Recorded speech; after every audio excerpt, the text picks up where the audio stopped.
شروع اللہ کا نام لے کر جو بڑا مہربان نہایت رحم والا ہے۔ ان اللہ اشترى من المؤمنین انفسهم واموالهم بان لهم الجنہ، یہ دو آیات پھر بہت اہم آ گئی ہیں۔ یقیناً اللہ نے خرید لی ہے اہل ایمان سے ان کی جانیں بھی اور ان کے مال بھی، اس قیمت پر کہ ان کے لیے جنت ہے۔ یقاتلون فی سبیل اللہ، یہ ہے بیع و شراء جو ایک صاحب ایمان کی اللہ کے ساتھ ہو جاتی ہے۔ ان اللہ اشترى، صاحب ایمان بیچتا ہے، اللہ خریدتا ہے۔ ان اللہ اشترى من المؤمنین انفسهم واموالهم بان لهم الجنہ یقاتلون فی سبیل اللہ، وہ جنگ کرتے ہیں اللہ کی راہ میں، فیقتلون ویقتلون، تو قتل کرتے بھی ہیں قتل ہوتے بھی ہیں۔ 70 قتل کر دیے انہوں نے قرشی میدان بدر میں، 70 شہید ہو گئے دامن احد میں۔ وعد اللہ علیہ حقا، وعدن علیہ حقا، یہ وعدہ اللہ کے ذمے ہے، ثابت ہے، پختہ ہے، قائم ہے، یعنی جنت انہیں اللہ دے کر رہے گا۔ اس میں اصل میں جو بین السطور کا یہ یا جو بھی جو چیز پس منظر میں ہے وہ یہ ہے کہ ایک سودا ہوتا ہے نقد، آپ نے مال دیا اور قیمت لے لی، بات ختم ہو گئی۔ یہ جو اللہ کے ساتھ سودا ہے یہ ادھار ہے، یہاں سب کچھ لگا دو، خرچ کر دو، جان مال تن من دھن لگا دو، آخرت میں ملے گی جنت۔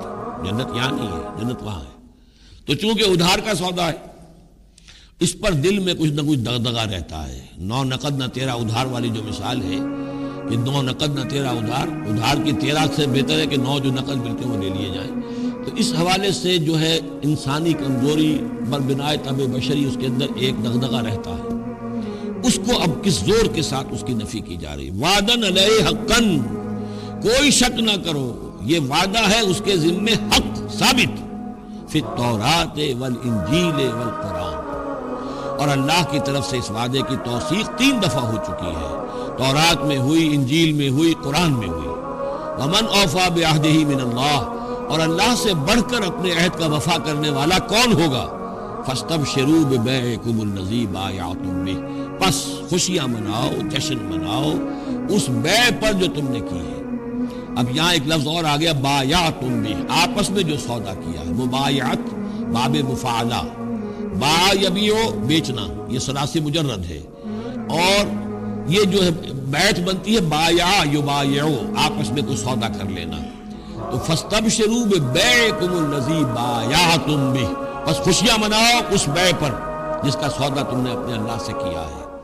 یہیں سے لفظ بیعت نکلا ہے۔ بیعت کیا ہے؟ ایک بندہ اللہ کے حوالے کرتا ہے اپنے آپ کو، لیکن چونکہ اللہ تعالیٰ تو سامنے خود موجود نہیں ہے، اس وقت اللہ کے رسول تھے، تو بیعت ہو رہی ہے اصل میں تو اللہ سے، بیع اللہ سے ہے اور بیعت رسول اللہ سے ہو رہی ہے صلی اللہ علیہ وسلم۔ دست مبارک اللہ کا نہیں ہے بلکہ اللہ کے رسول کا ہے۔ البتہ ایک جگہ ہم جا کر دیکھ لیں گے کہ فرمایا گیا کہ ایک تیسرا ہاتھ اور بھی ہے، انویزیبل ہاتھ، غیر مرئی ہاتھ اللہ کا بھی ہے، ید اللہ فوق ایدیہم، اللہ کا ہاتھ ان کے ہاتھوں کے اوپر ہے۔ تو یہ بیع ہے، یہ سودا ہے، یہ ایمان کا لازمی تقاضا ہے۔ ان اللہ اشترى من المؤمنین انفسهم واموالهم بان لهم الجنہ یقاتلون فی سبیل اللہ فیقتلون ویقتلون وعدا علیہ حقا فی التوراۃ والانجیل والقرآن ومن اوفی بعہدہ من اللہ فاستبشروا ببیعکم الذی بایعتم بہ وذلک هو الفوز العظیم۔ اور یہی ہے بہت بڑی کامیابی۔ اللہ تعالی ہم میں سے ہر ایک کو یہ توفیق دے کہ اللہ کے ساتھ یہ بیع و شراء ہم کریں، اللہ کے ساتھ سودا کریں اور اللہ تعالیٰ کے ہاتھ اپنے جانیں اور مال بیچ دیں۔ اب اس کا جو ظہور ہوگا انسانی شخصیت میں وہ کیا ہے؟ یہ آیت بھی بڑی ہی گمبھیر اور بڑی جامع آیت ہے، بہت جامع آیت ہے۔ اس میں 9 الفاظ آئے ہیں، التائبون العابدون الحامدون السائحون الراکعون الساجدون الآمرون بالمعروف والناہون عن المنکر والحافظون لحدود اللہ وبشر المؤمنین۔